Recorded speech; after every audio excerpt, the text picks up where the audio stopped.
поговоримо про те, якою зброєю це можливо. Росія почала використовувати нову крилату ракету «Бандероль». Її носієм є безпілотник «Оріон». За даними української розвідки, ракету розробила компанія «Кронштадт». І вона містить іноземні деталі, зокрема і китайський двигун, австралійські модулі, японські батареї та мікрочипи з різних країн.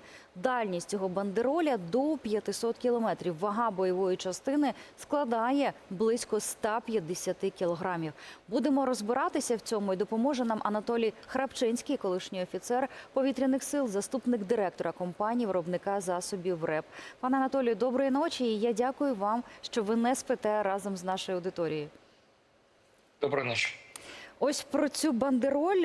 Що, можливо, ви додасте до її технічних характеристик? І наскільки нині це серйозна загроза для нас, черговий виклик для Збройних сил України? Я думаю, тут треба більше казати про тактичні характеристики, а не технічні характеристики, тому що насправді давайте зауважимо, що ворог намагається здешевити засоби ураження, які він використовує по Україні. Тому що, в принципі, давня проблема Росії, вони мріяли отримувати засіб ураження на реактивній тязі, який би працював би на відстань більше, ніж 400 кілометрів.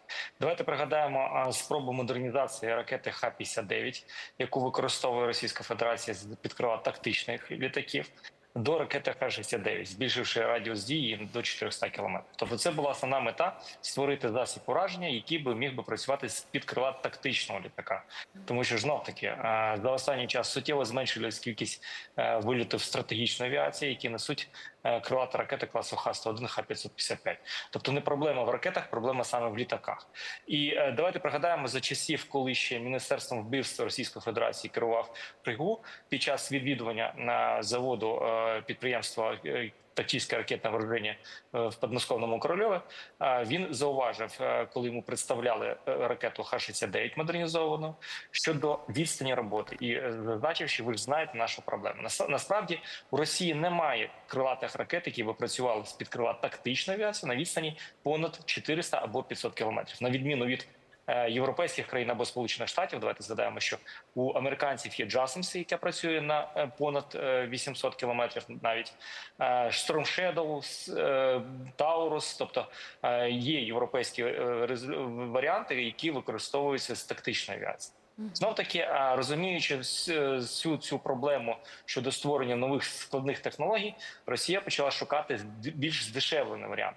Саме «Бандероль» є здешевленим варіантом крилатої ракети, і так, насправді, вона містить велику кількість іноземних компонентів. Але вкотре буду наголошувати про те, що не проблема в тому, що в російських ракетах, або в корейських балістики, або в іранських ракетах, або якісь зброї є західні елементи, тобто Техас-індустріс, американські або європейські. Треба зрозуміти, що це стало можливим за рахунок демократизації технологій, але основна проблема – це обмін технологіями, трансфер технологій між трьома країнами – це Росія, Іран і Корея, яка дозволяє створювати більш якісну зброю. Подивіться на корейську балістику, яка суттєво покращилася за останній час. Подивіться, що відбувається з іранською балістикою. Нещодавний удар по аеропорту Бен-Гуріона, коли навіть системи протиракетного захисту, які в Україні немає, не змогли перехопити балістичні ракети, вказує на основну проблему. Це трансфер технологій між трьома державами, які дозволяє їм вдосконалювати зброю. І це вже є проблема безпосередньо не тільки війни Росії з Україною, це вже виходить за рамки всього світу. Про що нещодавно навіть спілкувався в Брюсселі під час військового форуму, щодо того, що насправді є більш вагома проблема – це коли ці три країни, і вони створюють вже загрозу не тільки для України, а і для азійського регіону, для Ізраїлю і інших країн. Але це вже дипломатія, і тут треба про це казати. Повертаючись до «Бандеролі», знов-таки давайте зауважимо. Зміна тактики застосування, більша швидкість, спроба відійти від стандартних рішень, які ми використовували для перехоплення шахедів, які зараз, ми бачимо по мапі повітряних тривог, активно працюють по території України. І це новий виклик для наших сил протиповітряної оборони. Тут ми кажемо про збільшення малих систем протиповітряної оборони. Ми вже бачили результати використання ракет АІМ-9, Р-73 з наземних платформ. Тобто ми кажемо про те, що треба збільшувати таку кількість засобів, які б дозволили нам би перехоплювати в режимі автоматичному за рахунок малих зенитних ракет такі повітряні цілі. Немає проблеми з перехопленням, тому що дана ракета має тепловий слід, і ракети з інфрачервоним наведенням можуть якісно працювати. Але треба збільшення таких засобів, збільшення засобів радіолокації, які допомогли би активно виявляти такі повітряні цілі.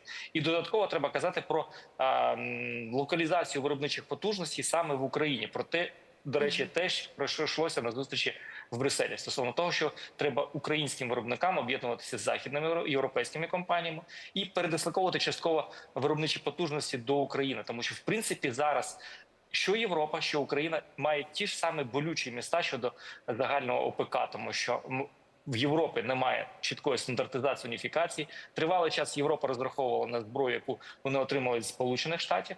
Але зараз бачимо політичні ситуації, які потребують суттєвої зміни. І саме тут треба казати про об'єднання зусиль між Україною і Європою для створення єдиної стратегії розвитку ОПК, яка буде на фоні тої війни, яка відбувається зараз в Україні, допоможе створити більше сучасне рішення, які дозволять захистити не тільки Україну, але й всю Європу. Я дякую за те, що ви одразу прокоментували питання щодо протидії цій ракеті. Це важливо і це дає надію на те, що її можна збивати. Єдине, потрібно розширювати той арсенал, яким володіють Збройні Сили України. Пане Анатолію, а можемо поговорити про гнучкість російської промисловості, зважаючи на те, що ось згадана нами бандероль мала більшість компонентів, комплектуючих іноземного виробництва. А в якому зараз стані військово-промисловий комплекс Російської Федерації? Давайте зауважимо, що Росія насправді не може вигадати щось нове. Але вона може суттєво вкрасти технологію, отримати її за ліцензію, тому що давайте зауважимо, що більшість російських дронів, які використовує Російська Федерація, це або за ліцензією Ізраїлю, або за ліцензією Ірану, або щось вкрадене. В принципі, поява бандеролі стала можливою після того, коли ми активно почали працювати по території Російської Федерації своїми рішеннями.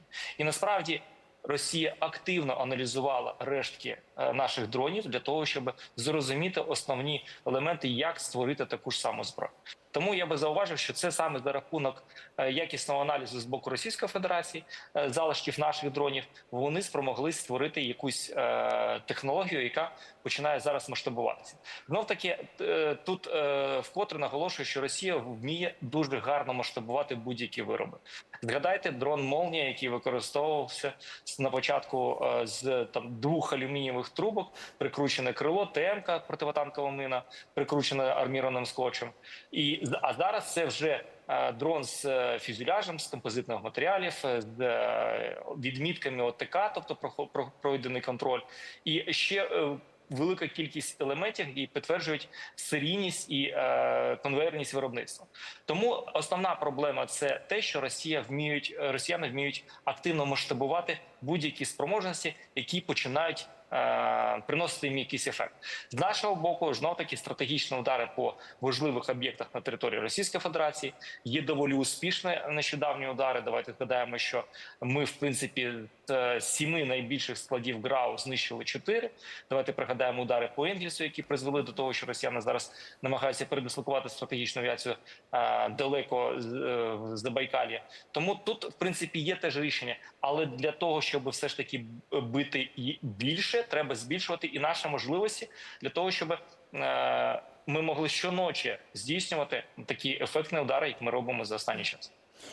Хочу ще про ефектні удари. Додам інформації, попрошу, звісно, про коментар. На Новопавлівському напрямку Збройні Сили України вперше прилаштували на дрон гранатомета. А як воно працює, показали дронарі підрозділу «Булава». Ексклюзивну зброю наші захисники успішно застосували по ворожій піхоті. Пане Анатолію, наскільки технічно складно реалізувати таку операцію? Про що це свідчить? Про винахідливість чи про безвихідь? Європейські партнери дуже часто зауважують, що наші військові розширили деякі технічні можливості зброї, яку передавали Європа, тому що ми вийшли за рамки і витягували надможливості цієї зброї, яку нам передавали наші західні партнери. Деякі західні партнери навіть не передбачали, що можна так використовувати цю зброю. Знов таки треба зауважити, що якщо ми кажемо про нову сучасну війну технологій, то тут треба казати про створення платформ, які були б роботизовані і контрольовані лише одним оператором. В даному випадку ми кажемо про те, що є безпілотний апарат мультикоптерного типу, який дозволяє нам нести різне корисне навантаження, починаючи від гармати і скидами і закінчуючи навіть гранатометом. Тому, в принципі, модульна система озброєння – це майбутнє.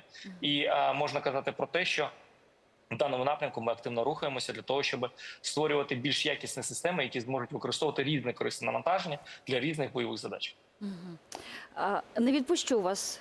Даруйте, ще побудьте з нами кілька хвилин. Попри пізню годину, маю ще цікаву інформацію. І знову ж таки ваш коментар.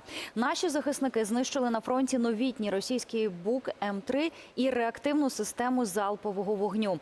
Помітили їх дрони-розвідники, а ударні безпілотники успішно атакували російське залізо. Комплекс БУК М3 орієнтовно вартістю $45 мільйонів вдалося знищити разом з боєкомплектом. Пане Анатолію, підсумки такої операції, я розумію, що вона готувалася, певно, не одну годину. Що ви скажете? Ваша реакція, коли дізналися про це? Знову таки, давайте зауважимо про те, що ворог активно використовує прикриття своїх бойових позицій за рахунок таких систем протиповітряної оборони, навіть як БУК. Тобто ми кажемо про те, що система залпового вогню виходила для того, щоб відпрацювати по наших позиціях, при цьому була прикрита система протиповітряної оборони, або прикривала певний сектор, на якому могли працювати і інші групи з боку ворога. Тому тут знов таки злагодженість роботи наших військових, яка призводить до таких ефектних операцій. Але вкотре буду нагадувати про те, що у нас є якісне рішення, і ці рішення дозволяють нам використовувати дешеві дрони вартістю до $2,5 тисяч. Але уявіть, які наслідки є для росіян, коли вони втрачають доволі непогану систему протиповітряної оборони, тому що знов таки ми її маємо теж на озброєння, і вона якісна і цікава тим, що вона на гусеничному шасі і дозволяє працювати по будь-якій поверхності проїжджаючи. Знов таки, давайте повернемося до того, що за цей час повномасштабного вторгнення Україна доволі непогану кількість систем протиповітряної оборони ворога знищила. Основним місцем загибелі систем протиповітряної оборони є зараз тимчасово окупована територія Криму, тому що знов-таки для ППО це стало Чорнобаївкою, коли більшість Росія постійно туди стягує, намагаючись захистити або міст, або ще якісь свої логістичні шляхи. Але саме на цьому півострові нам вдається вибивати і крилатими ракетами, і безпілотниками, і навіть безпілотниками мультикоптерного типу, які ми використовували з морських платформ. А тут більше про військове знищення чи про психологічний удар йдеться? Наскільки це болюча втрата з психологічної точки зору для ворога? Для ворога, уявляючи те відео, те, що відбувається на лінії боєзіткнень, де ворог просто є гарматним м'ясом, я думаю, що для нього це ніяк не впливає. Для нас це виконання якісної задачі бойової. Знов таки, давайте зауважимо. На початок повномасштабного вторгнення Україна мала близько 20 приватних компаній, які займалися виготовленням будь-якої зброї. Зараз ми кажемо про 800 компаній, з яких половина – це стали компанії, які готові працювати на нових умовах, на нових стандартах. І зараз ми насправді вже виходимо в режим, коли ми починаємо не пропонувати рішення на кшталт безпілотників або якихось там засобів радіоелектронної боротьби для військових, а ми вже готові пропонувати комплексне застосування декількох видів озброєння для того, щоб військовим легше було виконувати такі бойові задачі. Саме тому зараз треба казати більше про аналітику щодо застосування різних типів озброєння, аналіз, який дозволить нам виявити і більш якісні зразки, куди можна рухатися. Від цього народиться і потреба, яка буде полегшенням роботи для приватних компаній, тому що кожна приватна компанія бажає отримувати зрозумілу потребу для того, щоб робити прогнозовані закупівель, щоб знати, які комплектуючі закупити. Тому все це впирається зараз в наступний крок, який ми повинні робити. Це створення якісного аналітичного центру, який дозволить нам працювати з перспективою в майбутнє. Це про те, що постійно я наголошую, про те, що пані Берлінська зазначає про створення інженерної ставки з аналітичним департаментом, яка б дозволила б в рази нам пришвидшити наші можливості щодо розвитку.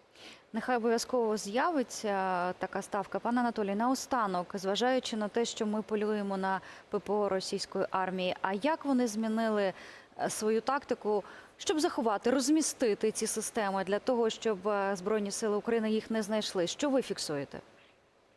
Росія використовує макети на Далекому Сході замість реальних систем протиповітряної оборони. Тобто це показує про критичну нестачу таких засобів. Знов таки, давайте згадаємо, що який колапс був напередодні 9 травня, коли Росія стягнула більшість засобів протиповітряної оборони до Московської області. Хоча Московська область і так є вже доволі непогано оснащена системами протиповітряної оборони. Там навіть є системи для захисту проти міжконтинентальних балістичних ракет, якщо ми кажемо про систему АМУР.